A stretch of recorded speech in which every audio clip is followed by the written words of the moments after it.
Hello and good evening. Welcome to Women of Colors, Time to Have a Conversation. I am Vicki Hill. I am the Vice Chair of Women of Colors. Tonight we have a wonderful conversation for you. We haven't been here in a while, so it is time to get back into the conversations that we are known to have. Tonight, I promise it's going to be very informative and enlightening. So please sit back, like, tag, and share this conversation. This is a conversation that needs to be had, and you will learn a lot of things that are going on with women of colors. Just recently, as a matter of fact, on last weekend, we had our youth explosion event, which is entitled Your Voice, Your Choice. Again, this year, it was an explosive, and I do mean explosive event. We had some great speakers on the stage, and we had a group of young people that responded in ways that we know as adults we need to find solutions for. We need to find a connect with our youth. So tonight we are going to be listening on to the ladies who are going to talk to us tonight, and we're going to sit back and enjoy this. All right. So once again, like, tag, share. It's time to have a conversation. At this time, I'm going to introduce the host of the evening, which is none other than Dr. Pamela Ross McClain.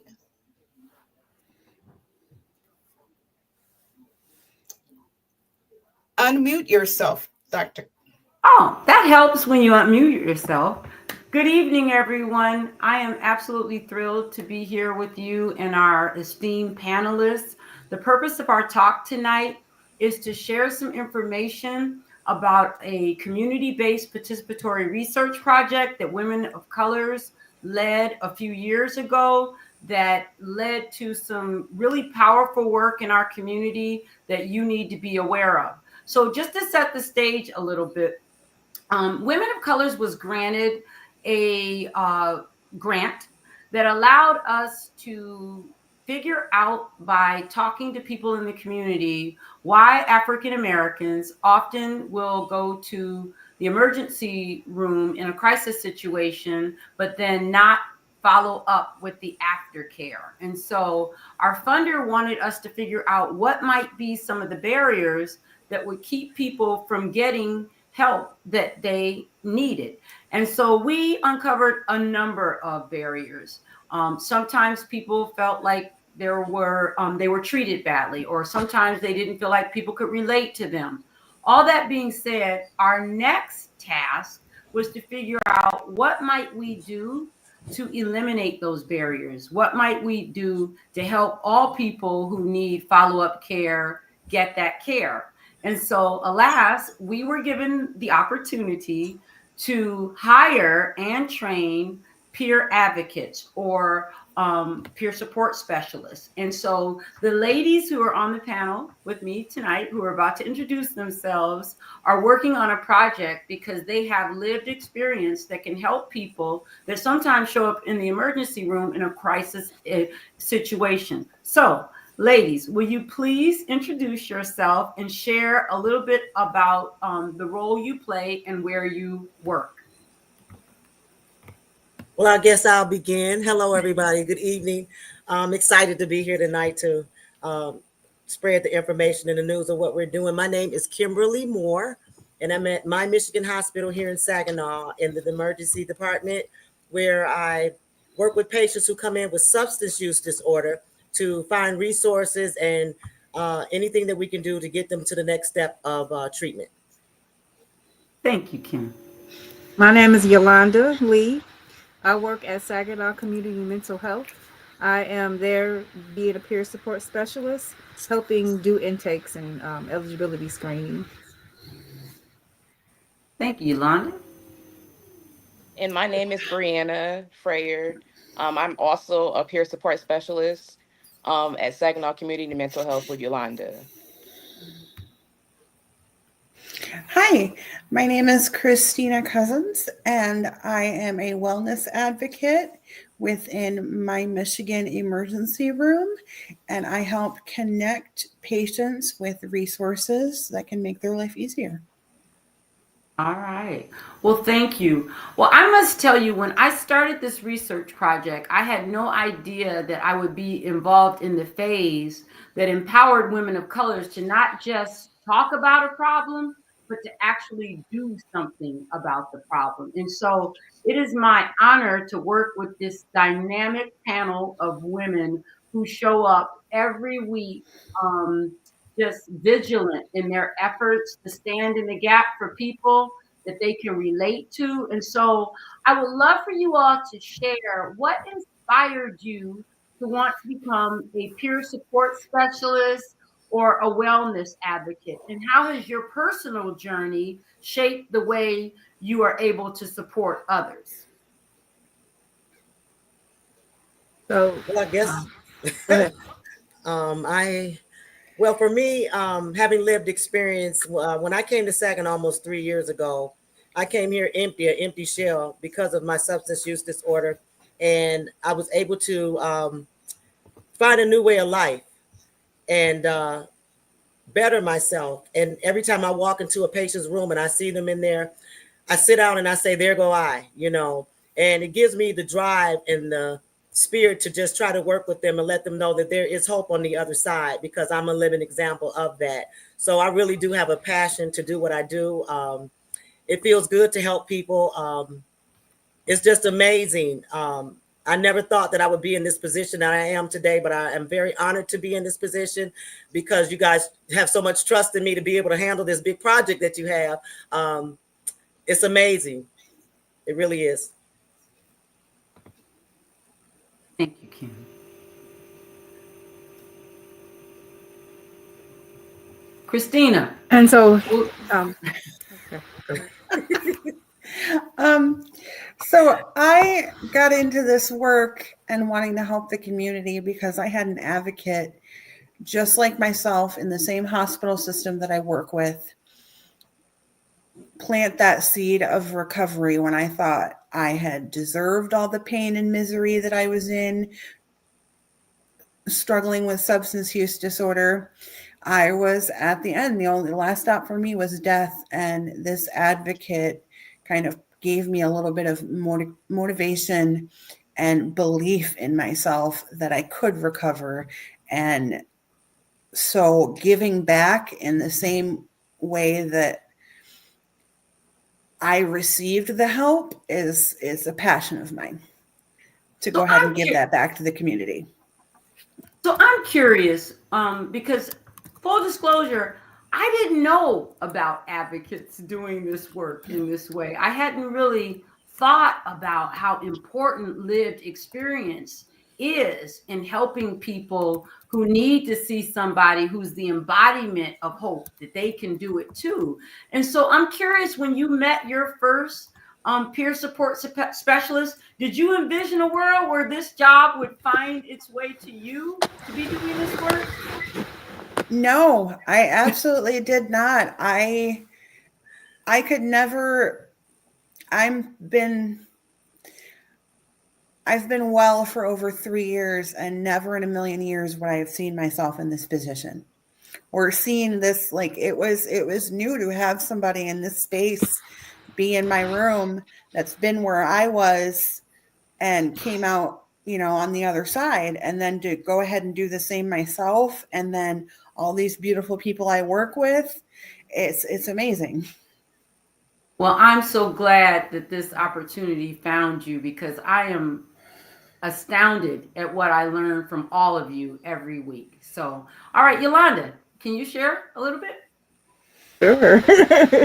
So, just like Christina was saying, I have had a couple of different mentors who have spoken into my life and made it seem a little more easier to change my life. And so within that focus, or that scope of things, I've seen that you can change your life by the way the different ways that you think, or the thinking better, improving your thought life, or just getting connected, with people that can help you and improve your life. So that inspired me to want to help someone, enlighten someone else in that avenue, to let them know that they can make it and you can do this, and it's not as hard as it seems.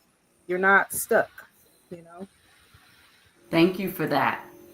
Yeah. All right, Miss Brianna. And mine is the same as pretty much everyone else's. Just having that person to speak that knowledge to you and the words of encouragement, pretty much. For me, I wanted to be a part of the solution, and I wanted to see people that look like me, pretty much.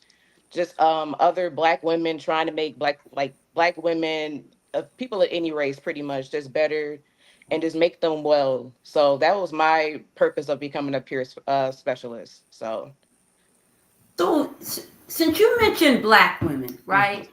So, in my upbringing, right, I always was taught that it's not enough to be successful on your own. Mhm. That if you can't help somebody else, right, that your life is not as fully actualized as when you're willing to help somebody else. And I happen to study African American culture, and I know that we come from a collectivist tradition where, you know, you think about the whole, you don't just think Mhm. about yourself. So, do you find it like sort of like what are the cultural underpinnings that make the work you do so important? Because you just said something. You said seeing someone who looks like me. Like, Mhm. why is that also an important part of your work? It just makes it makes everything more relatable. It's I can't explain it. Like it's like having an understanding. Like that person understands and gets you more, just because like they understand what you've gone through, like racially and just things like that. If I can't really explain it, somebody else probably can explain it better. But just yeah, having that Culturally. experience. Yeah. Well, you definitely explained it because I will say that there's not a day that I don't ask ask and thank God for sending me in this world Mhm. packaged as a Black woman, Mhm. because there are certain things that packaging allows me to experience, and sometimes there are extra pressures on you. Mhm. So whenever you're in spaces where you can see people who you know you share a lived experience with, Mhm. that is huge. And so what I will say is that while I have not um, while I don't share the substance use disorder experience, hearing folks teach me what that lived experience is like has been huge for me, because I don't think that there's anyone honestly in the world whose family hasn't been touched by substance use disorder or behavioral health challenges, and we don't always talk about those things or even have the right words to talk about those Mhm. things. And so I think that you all are just in a powerful position um, to have expert knowledge as well as the right hands, head, and heart to do this work. So I'm curious, um, clearly people didn't give us this money because this is an easy issue to address in our society. So could you share what you think might be some of the barriers that are keeping people from getting the kind of mental health or wellness services or recovery services that they need? Like, why do so few people, you know, get those services and find themselves in the place of success like yourselves? What are the barriers? Well, here I go again. It's So all right. It's a conversation. here I go again. Well, what I'm going to say, and I'm going to let everybody join in and put, a spin of what they feel. But I know the stigma has a big part to do with it. The treatment, Mhm. the fear of the judgment. Mhm. So that's my beginning on it, and I'll let the ladies, continue the process of saying what they thought, what they think. So, you know, I I don't leave up the agree. tape. I Yeah, I think agree. people think about like it being embarrassed and having shame and others finding out, like family members or friends finding out about it, and they get embarrassed by it pretty much, and they don't want to get the treatment that they need or get the help that they need because of that. So Well, the doctor's not really understanding, yeah. a lot, or kind of judging you too, kind of being judgy too, Mhm. just unfair treatment. I think more than anything, and they're not interested in continuing care with that particular doctor or physician of some sort. Okay. Okay.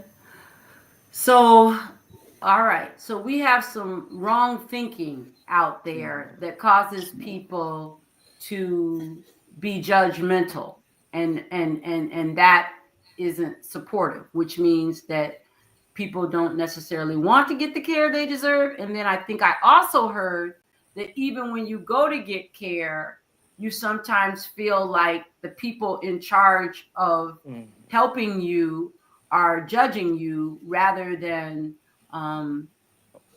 understanding you or treating you in ways that's humanistic. Okay. All right.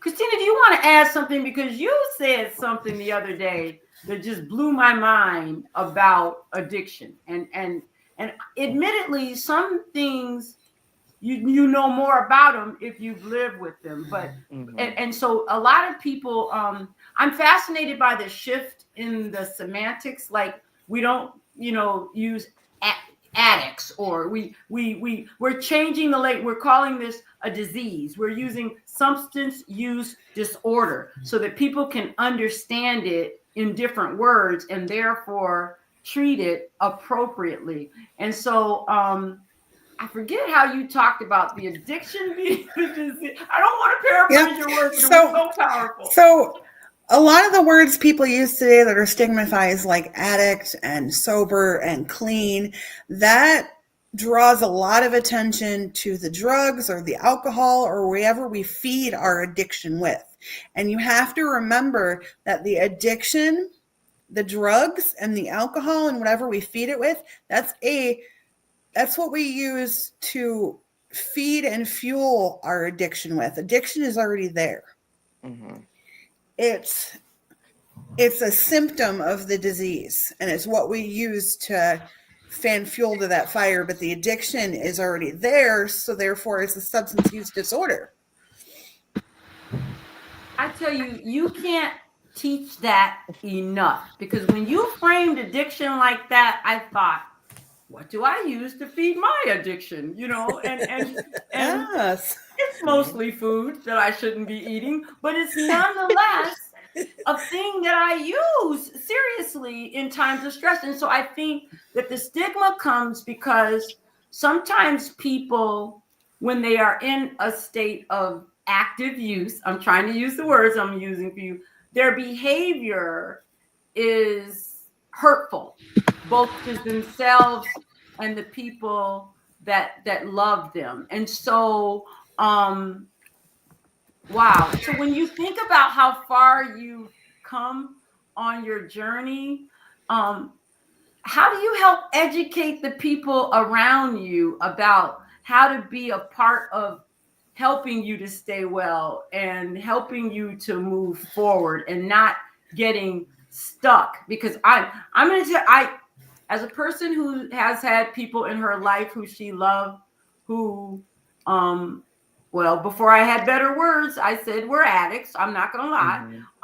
In fact, I felt like if I named it, that would make it more better, because they would be able to see that this is what you've taken on. And so I'm so glad I'm getting smarter. But I wish I had better tools to help support and be on that journey in ways that are helpful.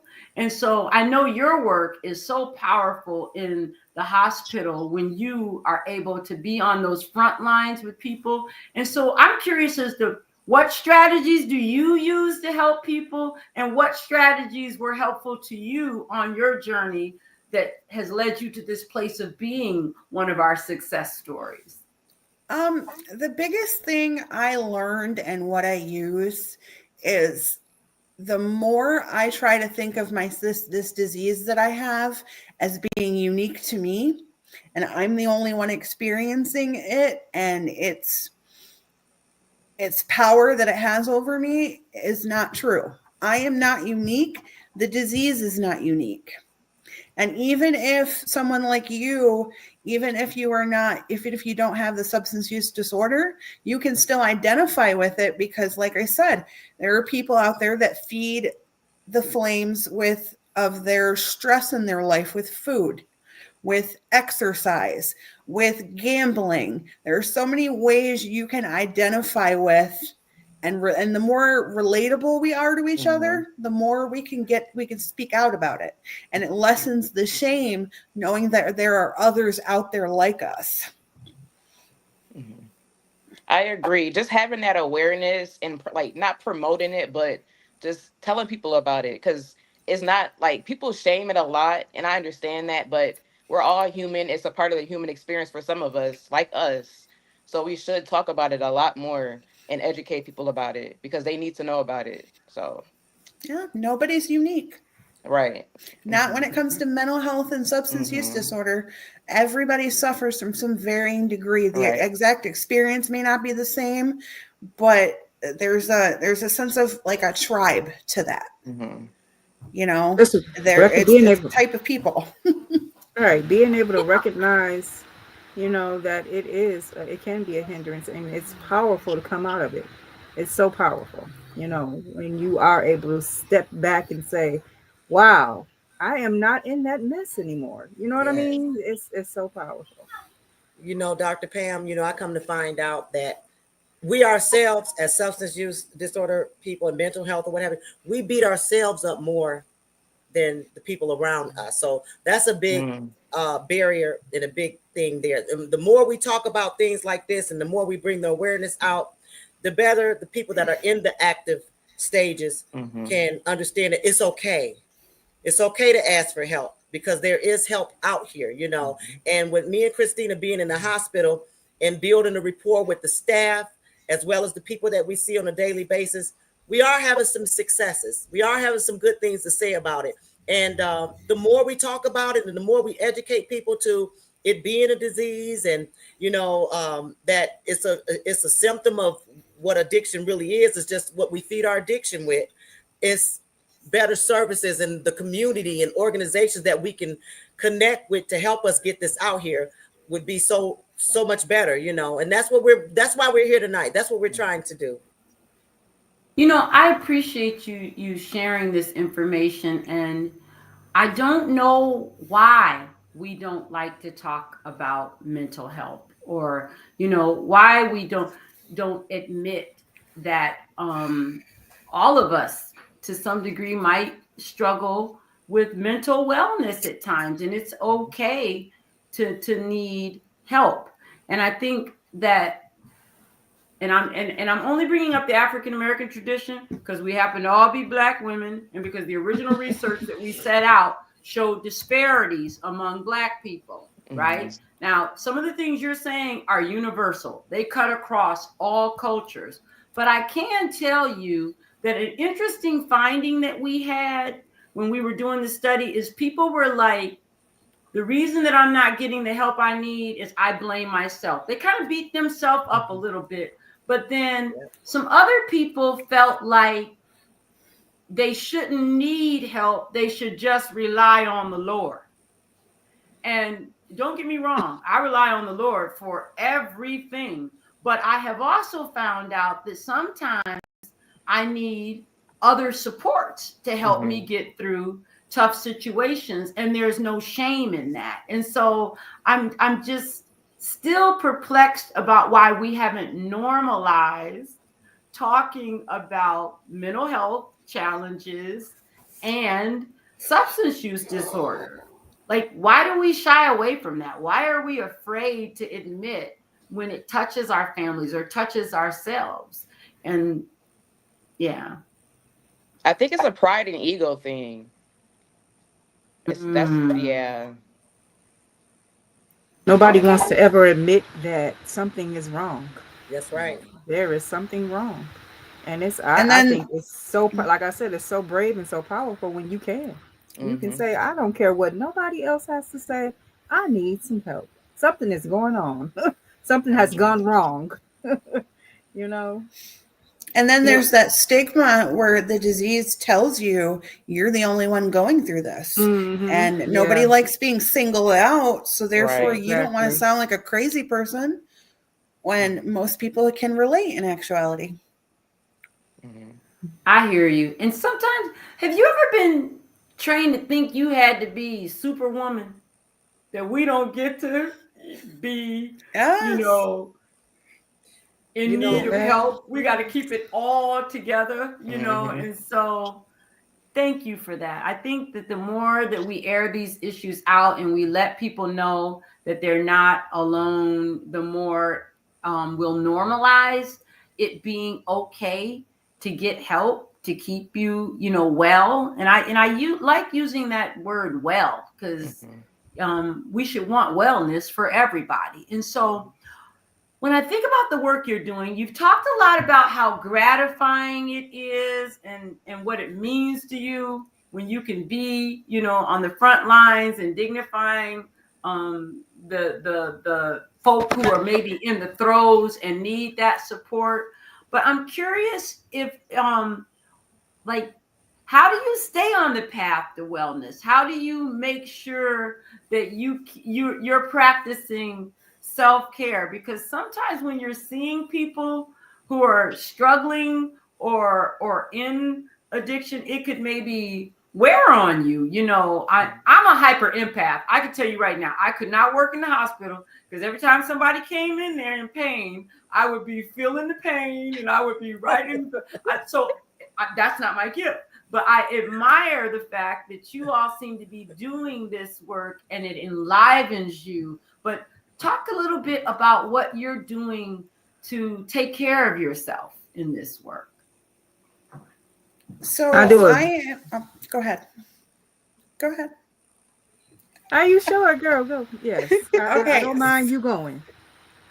So, there are so many wonderful things. I find meditation and grounding in nature is a big part of it. And then the second part about is I have a foundation of people who have walked this wellness journey just like I have, right alongside. And I make sure I'm reaching out.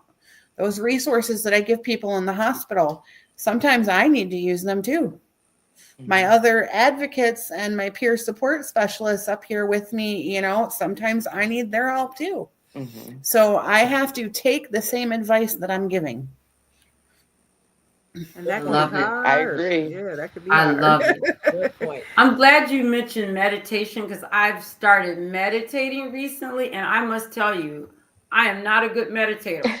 I found myself, and I learned, they said meditation is stillness. And Yes. the minute that I got still, I just start talking to God. And someone said, look, Pam, meditation is not praying. That's a different thing.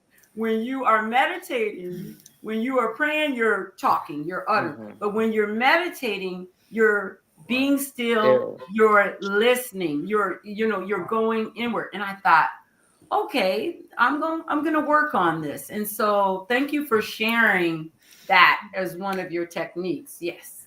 Well, just a little advice also.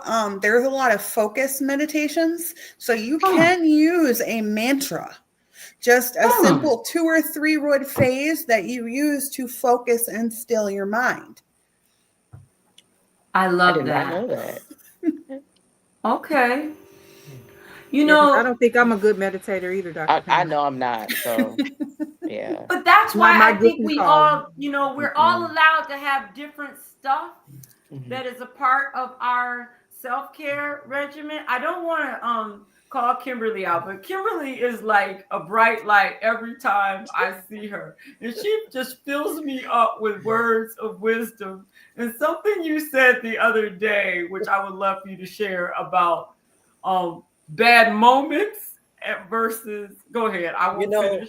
Like I said, when I told you, Dr. Pam, I don't have bad days. I had bad moments because, with the techniques that I've learned how to sit in it for 15, 20 minutes, let it do what it do, and then get back to reality and bring myself back out of it. You can always start your day over with a positive mindset. And, I know I can speak for all the ladies up here. We didn't get up here alone. We had help along the way. And this is something that you just can't do by yourself. You have to have that support. My well-being, I have a lot of great people. I have a great foundation that I've built and that God has put me with, and that makes a difference as well. And then, I'm not from Saginaw, even though I live here now. I'm from Detroit. So I get to see my family every other weekend. So that helps, being able to be connected to my number one support. My family is my number one support. I have 3 children and 9 grandchildren, and I have 6 siblings, living. And just the gratitude alone gives me the willingness to be able to start over, being able to be bright. I ask myself, and I pray every day over and over to let me show people who God is through my action. And that's just by being good to people and being able to go in that hospital with empathy and, build rapport, build trust. And once me and Christina do that, it's nothing we can't do, it's an amazing feeling. And we tag team them, sometimes. And, it's just really a good feeling. This is where we're supposed to be. It feels right. And it's just wonderful. It is. Thank you. Wow. I agree. I can go back to what you said about the support. So I know some people don't have that support. And in those situations, I know for me, like I've always had that support, but sometimes family members, they might judge you, so you can't tell them anything. So in that situation, I would probably just try to journal or just talk to a therapist about it. Yeah, there And you I go. know, and I know some people are very biased, like they don't want to go to therapists, and I get that, but you have to. If you want that help, you have to try to get that help, like in a therapist or just finding different outlets to try and clear your mind are so important, especially in this position. So So Just Oh, go one ahead. moment. I'm gonna be right back in just a moment. I have a horrible tooth emergency, so I'm gonna change the packing on that. I'll be You right are back. fine. Okay, You mentioned a therapist, and I can say there have been times in my life when I've been in high stress situations and I wanted to get a good therapist, and it's harder to do than yeah. you think, because Kim, you talked earlier about relationships, and I think relationships are just important in any work. And so it's a real thing when you're trying to get help and somebody can't identify with your cultural reality. Like Yes. if you can't understand a person's lived experience, it's hard for you to use whatever you've learned in a textbook, because it may not even apply to what this Right. person is trying to describe. Well, there's something I want to say with you saying that, Dr. Pam. You see how we're sitting up here on this panel now and we're in this position to help people and stuff, right now, and people really don't know it, that are suffering out here, that there are other revenues that therapists have lived experience now Yeah. in these same situations. And they're out there, they're available. You could seek a therapist that has substance use disorder background. I mean, they're out here. So you can search if that's what you want, you're willing to do. But the thing is, you have to talk to somebody. Right. The therapist is the real good key. I do therapy. It's the best thing that I ever could think of. I used to think, people judge you of being crazy because you want to go to the therapist. No, it's an outlet. It's someone you can talk to, that you can trust and confide in with no judgment. Right. And, and even if they do judge you, they can't tell nobody because by law, they sworn not to say nothing. So, hey, I'll talk to the therapist all day. You know what I mean? okay. So, people are out here that have lived experience that want to help in the therapy area. You just We have to want to reach help out. where we're at on the forefront, but we've got people that in the community that I know myself that are getting the degrees to be therapists to help because of this. They want to be in place to help as well as therapists, so we can get into every groove and every crack that we can to help each other. You know what I mean? I do, and I Yeah. appreciate you bringing that point up. And now I was actually talking just needing mental health counseling and not being able to find Black practitioners who understand what it's like to be a Black woman in America, right? But at the same time, think That's hard. the notion that people are able to take their life of substance misuse and turn it into this thing that can really relate to people on a whole nother level, regardless of the culture. Because I've come to learn, and please forgive me for my ignorance, because I love being a learner, but when you are a substance user, that is a culture unto itself, I've come to learn, and that people who are a part of that culture understand it in ways that people who haven't lived in that culture don't understand it, don't see it. Do you know what I'm saying? If I'm making sense. And that's something that I've come into an awakening about why that lived experience is so much more powerful in being able to help people through their recovery journey. Because there are things that if you haven't experienced it, you can't even see it. You can't even relate. You wouldn't know it, even if you've been taught it from, but if you can couple those two things, as you said, like I wouldn't have thought of what you just said. So thank you for sharing that, because I think it's important for people to get care from whomever can be the best provider of that care. Yes. Wow. Don't tell my secrets. I will not. Oh, wow. So, okay. So I'm sure that many of our listeners, this might be old news to them, that there's peer supports out there. This might be something that they haven't even heard about, right? So could you talk a little bit about what it feels like to be pioneers in some ways as we forge this relationship with women of colors? Because for me, what was really powerful about you all being the thing that we were able to do once we found out about the barriers in the healthcare system is that sort of like health professionals are now coming to the grassroots community and saying, we need you to be partners. We need you to help us figure out how to address these disparities, how to address these perennial social problems, and we don't know the answers. And so we've been given an opportunity over these next couple of years to find our way. But it's not easy being in a job that's being made up as you do it, but yet is based on some principles. You are clearly knowledgeable, highly trained, certified in some cases, folk to do this work. But yet you're also having to go into hospitals, health agencies where there are all these credentialed people, and you are yet inserting yourself in there as people with lived experience and making up a job that folks still are like.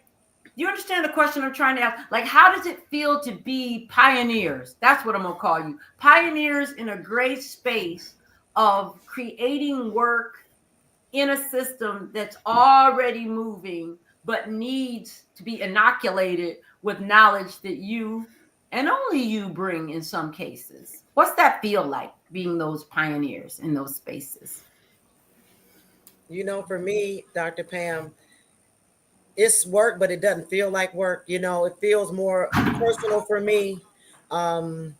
It's a passion. It's helping people is a big thing. A job, going into a job and a 40-hour-a-week job, punching in and out.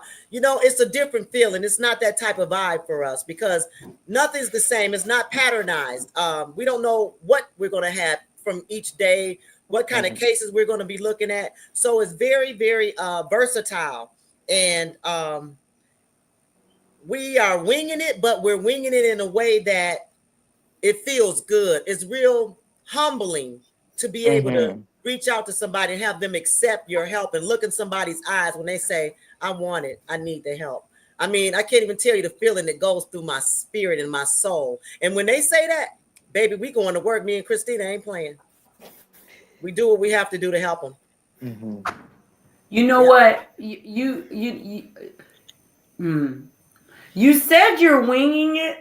And to some extent we are, because we're figuring it out as a collective together. But when you come back and you tell me what you're doing, it's like you go into autopilot. You go into this genius mode where I'm just astounded by what you're showing up and bringing that wouldn't be there if we didn't have you in those roles. And I ask those questions because to me, whenever I'm in health professional spaces, I'm an educator, and every field has its jargon. Every field knows what it knows. And to me, the health professions are one of the most intimidating environments to be in because they're all highly credentialed, they know lots of stuff, but here you are, you're coming in there with a specialized body of knowledge too, and providing a service that I think only you all could provide in that instance. And so I'm just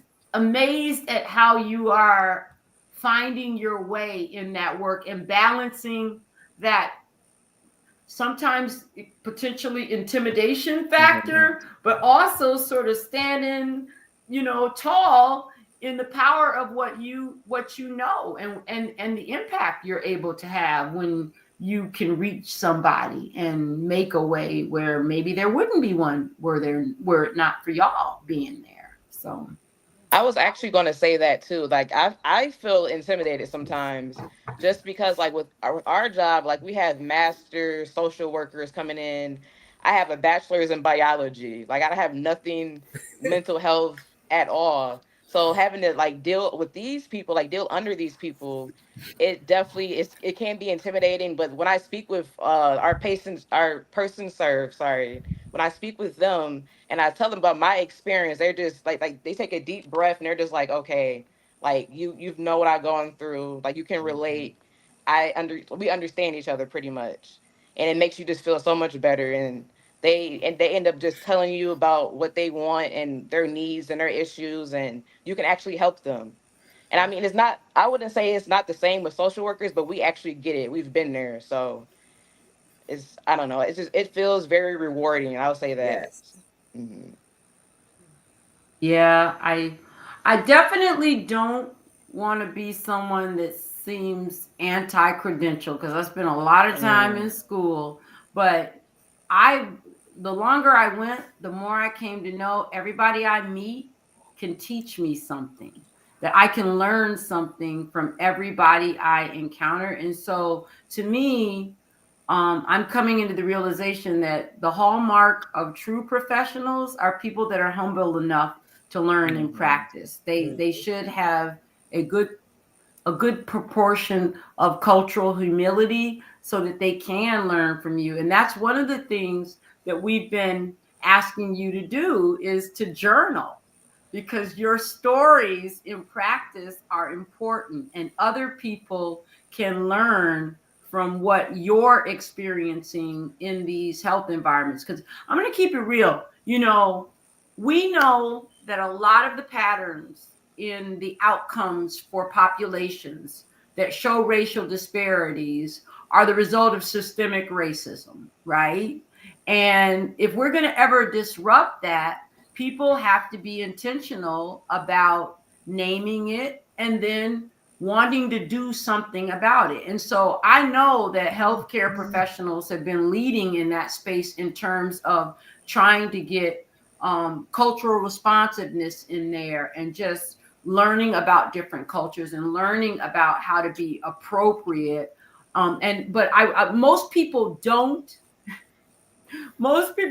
go into the helping professions or the health professions thinking, oh, I want to go to school a really long time so I can get out there and oppress people, stigmatize people, and be the cause of racial disparities in health outcomes. That is not anybody's signing up for that. But yet it happens. So I find the role that you have, being able to be the evidence that with the proper care, with treatment that is humanizing, and or trauma informed, that people can come out the other end well, whole, alive, better. And so I would love to know some of the things that you are learning through your journaling about, without breaching confidentiality, about the impact of your work in terms of being able to be that catalyst for change, both with people that you help in need of the service and or the professionals in the field that you're encountering who might need to see something a little, because you all have already come up with systemic changes that are blowing my mind, just because you care enough to think about how can I do a better job of serving the people that we are hired to be there for. So could you share maybe one of your stories about something that you're really proud of that you've learned on this journey as peer support specialists and wellness advocates?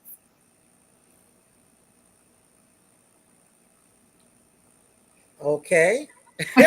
This is getting to be a routine here. Hold on now. So,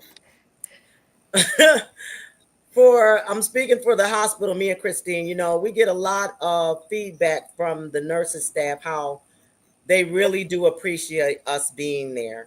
And them telling us that gives us even more drive to be there to do and do what we're there to do. We take a lot of pressure off of them because they don't know how to deal with the patients. Some of them that we deal with, they just don't. They don't even know how to talk to them. So we're a big relief. I remember one day I went in and I had like 3 people waiting on me when I got there, and the nurses kept apologizing to me. I'm so sorry. I'm sorry. But you know what? I was in my zone. I'm like, I got this. And then I called Christina and I said, Christina, we got a full house, baby. And she jumped right in and she came in and, we do what we have to do. And they know that we have a passion and they spend time to talk to us, and kind of, I've gotten invited to little potlucks that they have. Christina, orders some pizza every blue moon. So, we're in there and we're trying to build a relationship, not only of trust with the patients, but trust to the staff that they can rely on us to catch where they can't, to be there where they can't. Exactly. So within our organization or our small, it's like a little family. We become like a part of the family. And so we go in there, they have all kind of different potlucks. They find ways to eat, honey. They're gonna find a way to eat. Yes, we are. But we become trusted, people in their environment. We can be trusted to, hey, can you come take this intake that just walked in? There's a walk-in. We need you to, not an intake, but do this eligibility screening for us. That walk-in has just come in, and they can trust you to go ahead and handle that because they're busy and they're understaffed, and so that bit of help that we can bring to them or help and or see them through is a plus for them. They're appreciative of us in that field, and then they're always asking questions about, hey, what's women of colors? Explain that to us. Share with us. What do you guys do? What are you about? I have no problem with sharing what I know when I can. So I'm always letting them know, about women of colors, and they're sharing with other people. So word of mouth is important and key here. I appreciate you lifting up women of colors, Yolanda, because I'll be honest with you. When Evelyn invited me into this process, I was sort of on the ride for the first leg because I'm a researcher, right? But when we got to the second leg and they wanted us to do something about the problem, I was like, Evelyn, check it out because you need to go find a health professional who can help you figure this out. It almost felt like they were asking us to go up against Goliath. Like Women of Colors is supposed to get the hospital systems to do something new and different. And somebody gave us the money to try to get them to do that. And I would venture to say that if our president, Evelyn, didn't have those relationships where people trusted her to put together a quality program and deliver what she said she was going to deliver, we wouldn't have gotten a second look. But we were just so very blessed the way that Sandra Lindsay took time with us at Saginaw County Community Mental Health Authority. I mean, and I'm not just blowing smoke. She was the consummate professional in helping us understand how to even position ourselves to be able to have this program. And even though, she was the consummate professional and knew stuff, she didn't talk down to us. She talked with us, and we were able to create this program. And so when I see what you all are doing, I'm astounded because you all have acclimated beautifully to your environments, and the energy that you bring, even though they told us early on it was going to take a minute, right?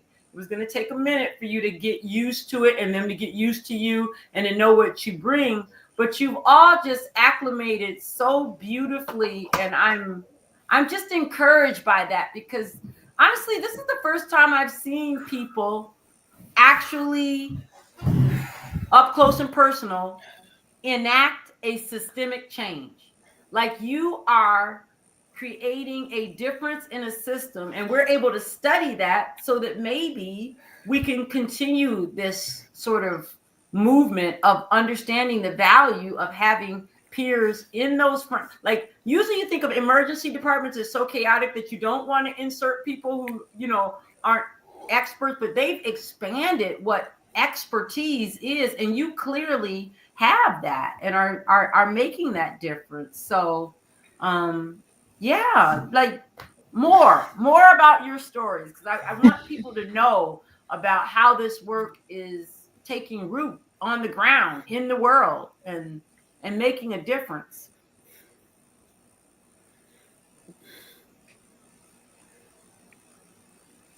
And I'm a teacher. It's okay to have wait time, to give people to think. But what's Right. something? Let me say it a different way. What's something you're proud about that you can share that wouldn't break confidentiality, but you considered it to be a win in the work that you're doing? Well, I've been in this position for a month, so I'm still training. But I have had, I think, two patients so far, and just hearing them just say thank you, and that I understand and that they can appreciate me telling my story to them, and that they're not alone, that makes me feel like, I don't want to say warm and fuzzy inside, but it does. So it makes me, yeah, it makes me feel just happy that they actually felt comfortable enough to share that and try to get the treatment that they need. So just like I said, I haven't been in here this long, but just that one story by itself just made me want to continue and just continue like taking on new patients and helping them out. So You know what? Thank you for sharing that. We know you're still mhm. early in your journey, but just the fact that you are mastering all that training and going through, that's a success story in and of itself. You all have really stayed the course to make sure that you checked all the boxes that we had to check so that you could enter into those spaces to do your work. So thank you for sharing that. I'll go Chris. next, Dr. Pam. Okay. And I always share this story because it really is very near and dear to me.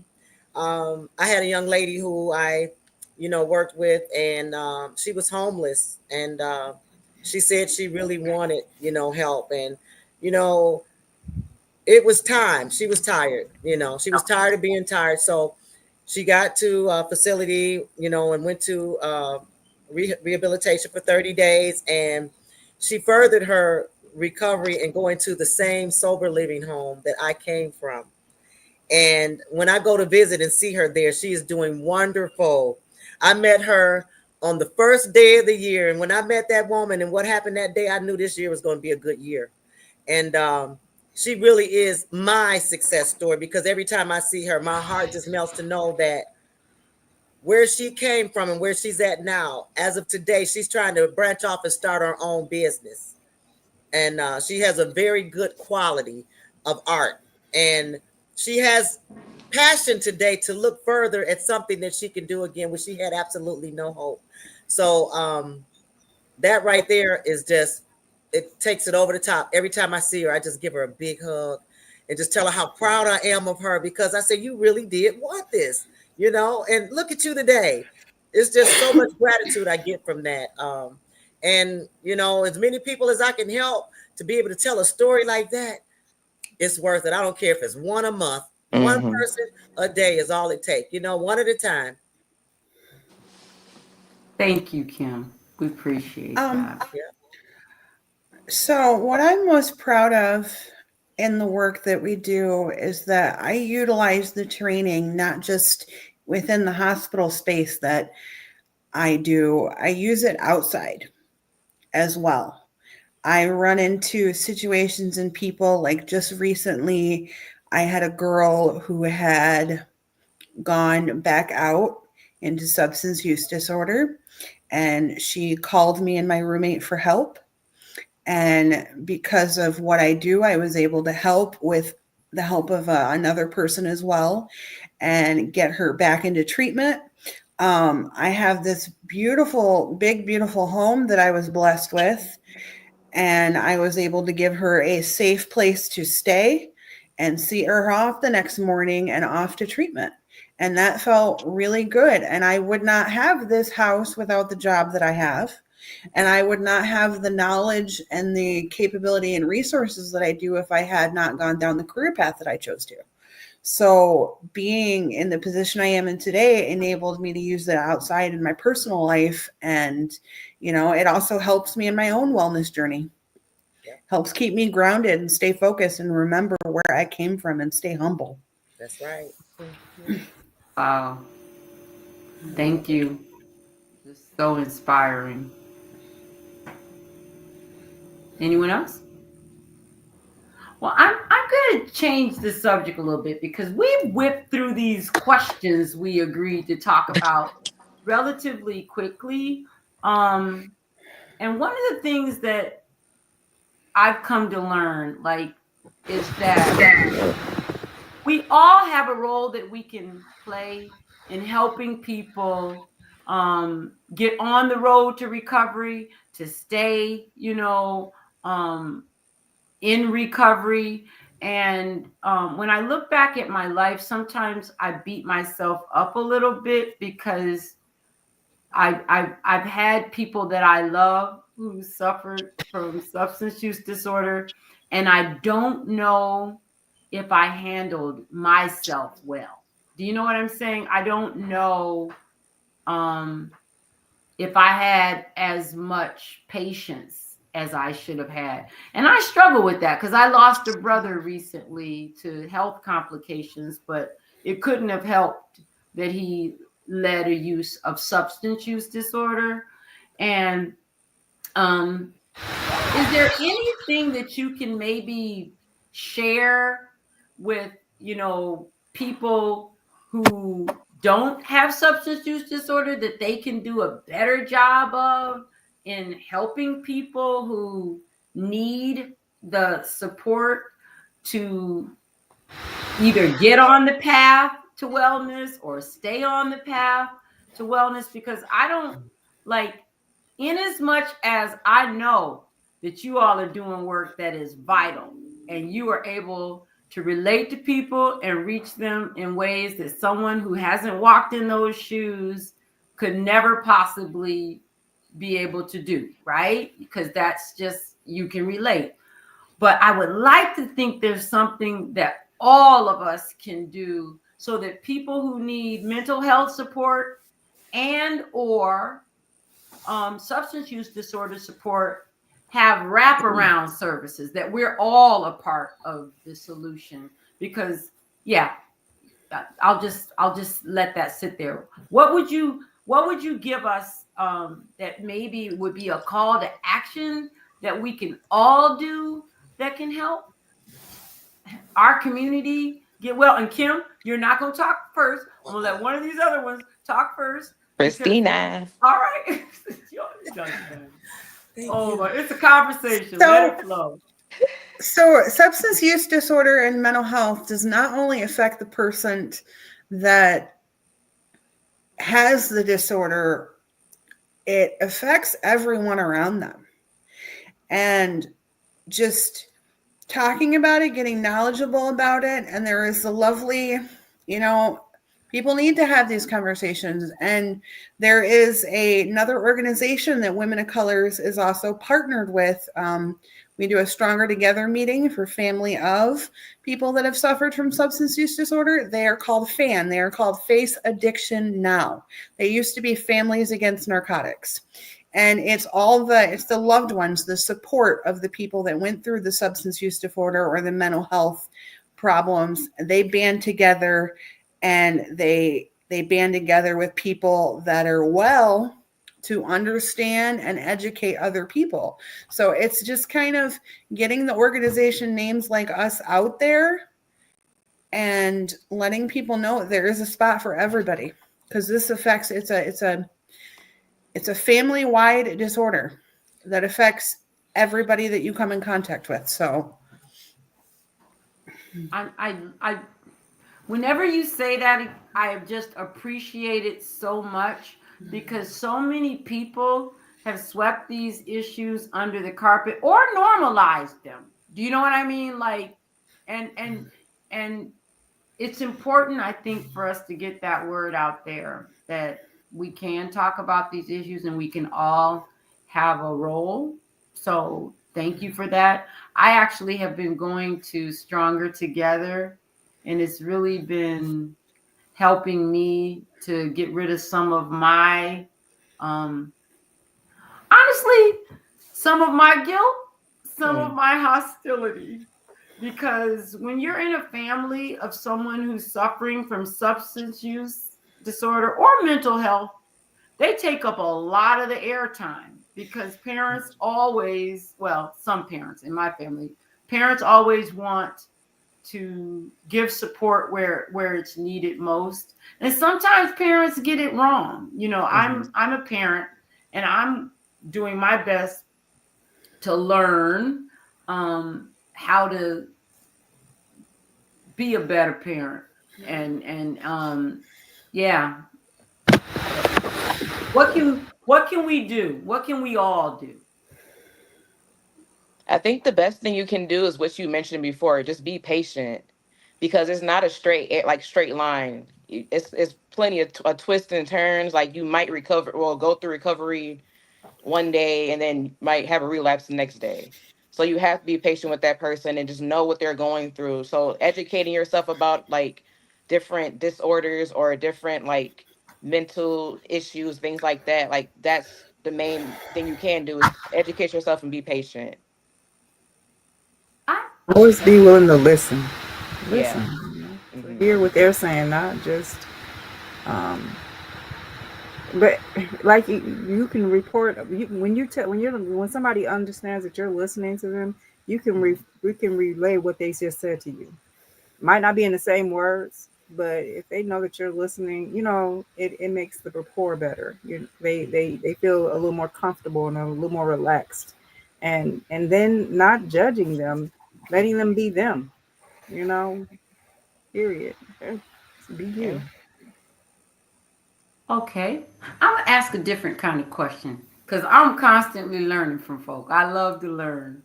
And Kim, I'm gonna call on you because you said this, and you know I'm listening to you. Kim said something, I believe she said, everybody has their own rock bottom. And it's theirs to figure out. And I want to say, you also said when they're ready, and you need to be right there to usher them Hmm. on that path, right?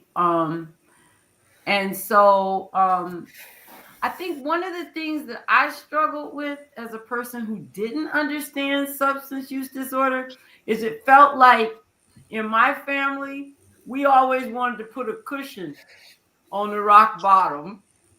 And so it just felt like people trying to help might have turned into enabling. Hmm. And I think we all had different perspectives on how to show love to the person who was in active addiction. And that can be a hard thing to navigate. You know what I'm saying? Because everybody sees the way that they can help different. But could you say a little bit about rock bottoms and how we should handle rock bottoms, and what is the rock Um, bottom? Where is it? well, what I was saying about that is everybody has their own point where they're finished, they're done, they can't do anymore, they're tired, they want better, you know. But for me personally, you know, at a period of time in my life, I followed the crowd. You know, I called myself names that I shouldn't have called myself because of the stereotyping and um, the the way society looked at people with substance use disorder until I was educated myself that I did suffer from substance use disorder. Then was I able to better myself and get better. I looked at myself like other people looked at me before I even got help at one point, because that's all people put out there, the bad words, the stigmatizing. So until I really educated myself and knew that I was suffering from a disease and not just, a choice like everybody thinks, because once you cross that thin line, it's undescribable what it does to a person. Um, you know, um, my rock bottom is not the same as somebody else's rock bottom. What I can take and what I can muster up, somebody else could probably take it 10 times over.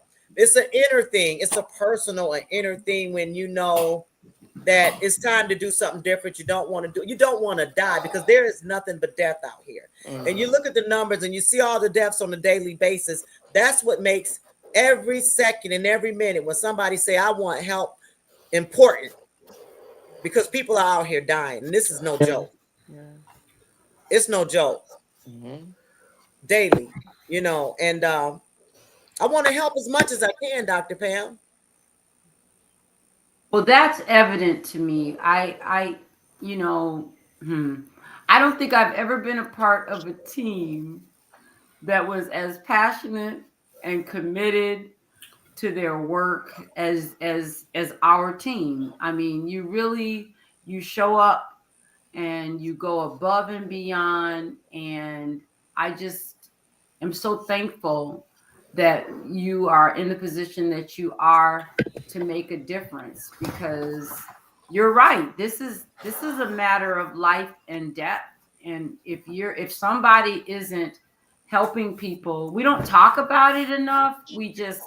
We avoid this topic of how just epidemic substance use disorder is, and it can be treated. You know what I mean? You all are living proof that people can, overcome substance use as well as rebound from mental health challenges. And so I think until we name it and we start getting people the care that they need and destigmatizing it and making it okay not to be okay, then we're going to continue to see the same cycles. So is there anything I haven't asked you that you want to share with our audience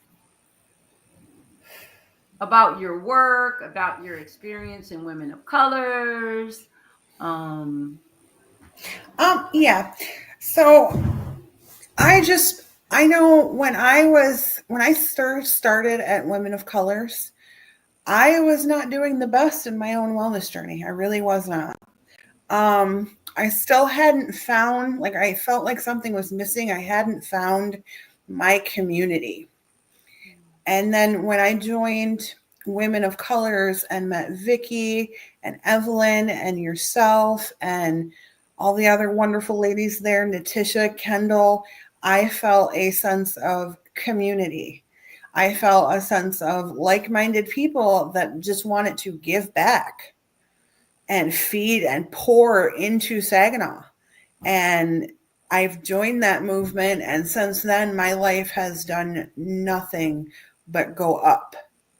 And not necessarily in materialistic ways. I am just a better person. I'm a better friend. I'm a better neighbor than I was before I discovered Women of Colors. And I discovered Women of Colors by volunteering. And I'm still very passionate about volunteering in lots of spaces that deserve it, like First Ward and the Y.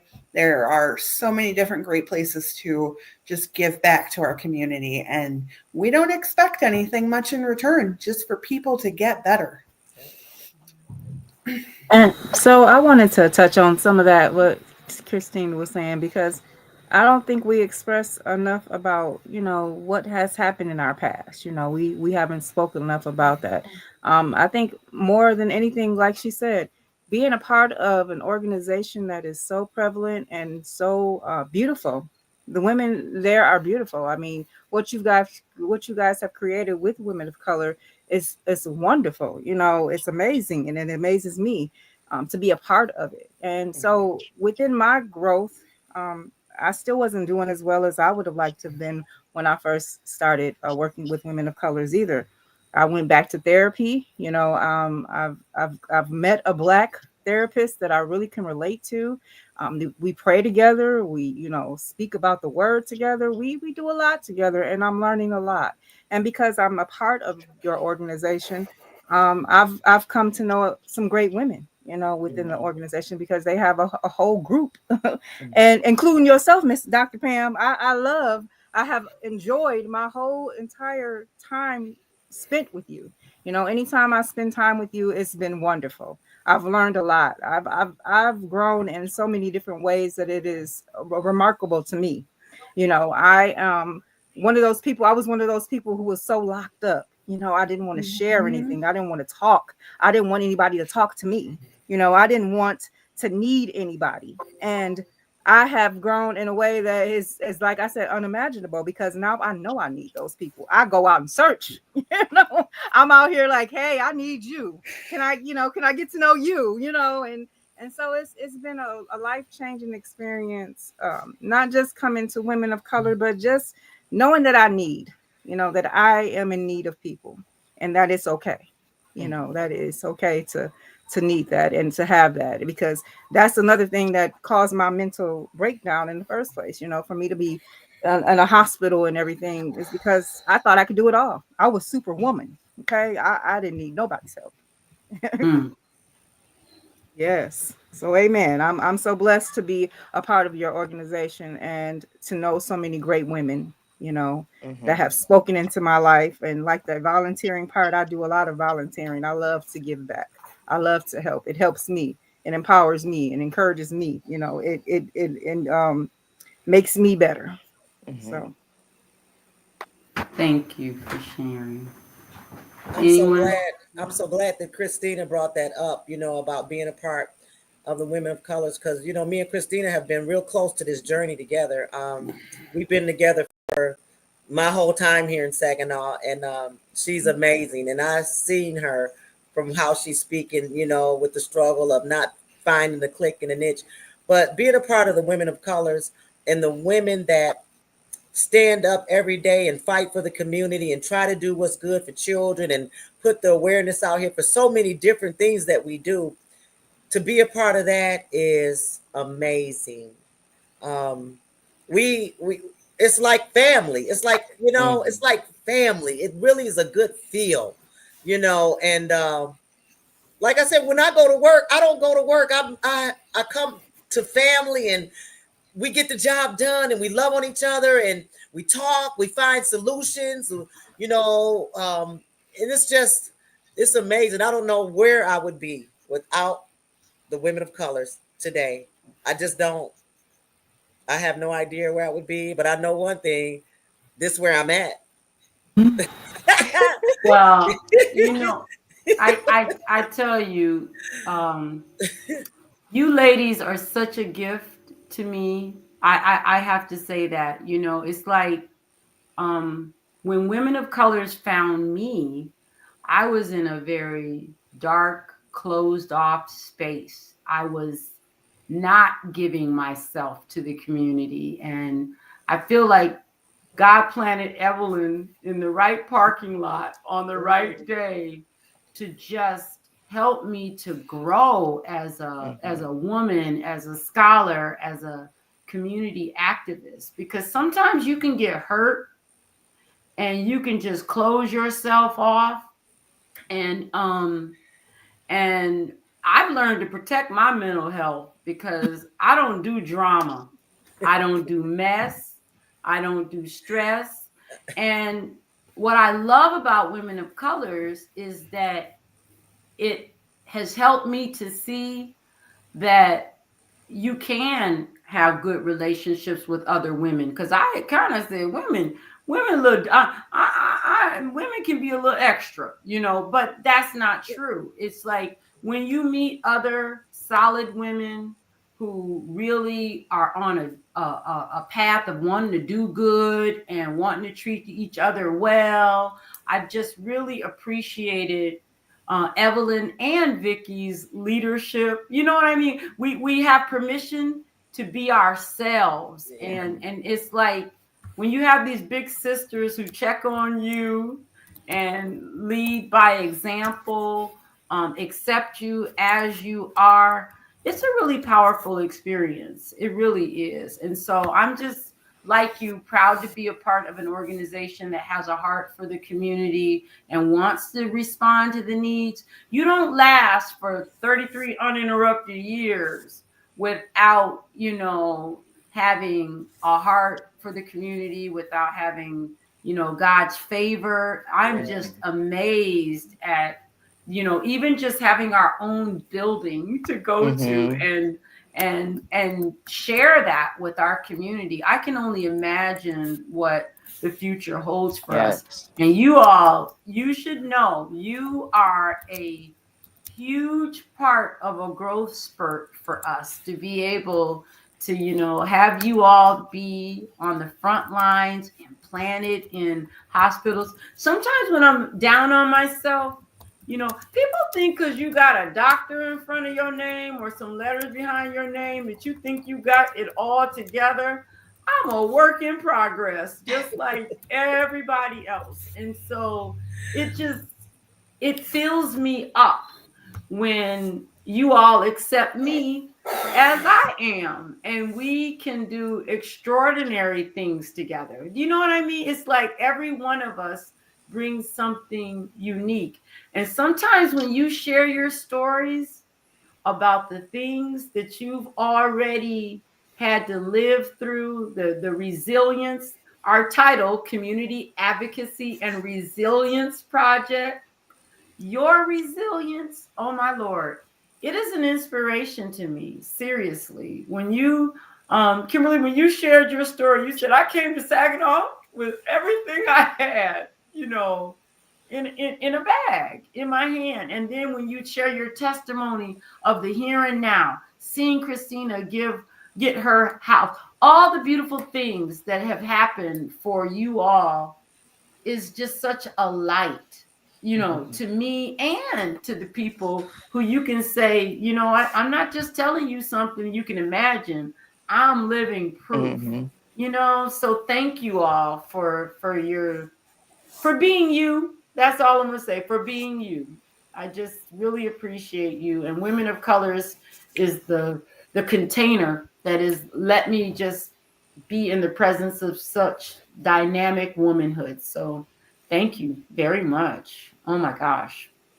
Wow. I'm never at a loss for words, but this time has just it's taken a good minute to fill up. So I think we're rounding down to our last few minutes or so. We've got another 10 minutes. If you what do you want people to carry away from here that can get the word out about what we're doing? Tell them a little bit about how we are positioned to help get folks the resources that they need. Because sometimes people really don't know that there is help out there. Do you know what I'm saying? That there are people that care. I get so tired of people looking at our town as being this place that is filled with deficits and holes or, the nasty. This place is a wonderful community where we have people who care and resources that folk can tap into. Is that your hand, Christina? Yes, ma'am. Yes. So I want everybody to know that we have a wonderful place. We have Women of Colors on Facebook. We also have womenofcolors.org. That is colors with an S, Evelyn likes to tell everybody. Keep that, refresh the page every once in a while because we've got a lot of great upcoming events coming. We try to host a couple of events every quarter and it's for the community. It's for the people we're trying to reach. It's for the people we're trying to bring in to help the rest of the community. We're having a meet and greet that's going to be at our location coming up in July. Also soon in the works, this is in the works, we're going to be partnering with our local soup kitchen, where every other Thursday we are going to be there with the people, getting them the help they need, letting them know that we're here. We're going to be popping around Saginaw, showing our faces. So just remember, when you see Women of Colors, that little walk logo, or check us out on Facebook and see what we've got going on.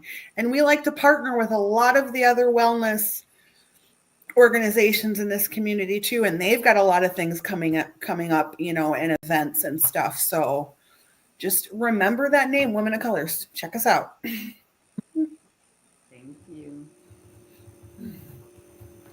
Anyone else? One of the things that I've been excited by is that Evelyn is quite the visionary, right? Mm-hmm. And it takes someone to have a vision. I can remember when she was like, we're going to need a new building. We're going to need our own building. And I was sort of out there presenting to the county commissioners, planting that seed. And here we are, fast forward, and we are in our own building. And we have all these visions for how that can be a place where people can come together and feel the sense of community that we've described, that we feel for ourselves right now. Share that exponentially. But something that I'm really excited about, that I'm noticing is a trend in the world that I hope continues, is that people with a whole lot of money, philanthropists, foundations, and what have you, they're starting to realize that if you don't empower the community to go out and be a part of finding solutions or innovations, that we're continuing to get it wrong. Do you know what I mean? It can't just be academics in the ivory tower doing research and treating the rest of us like we're lab rats.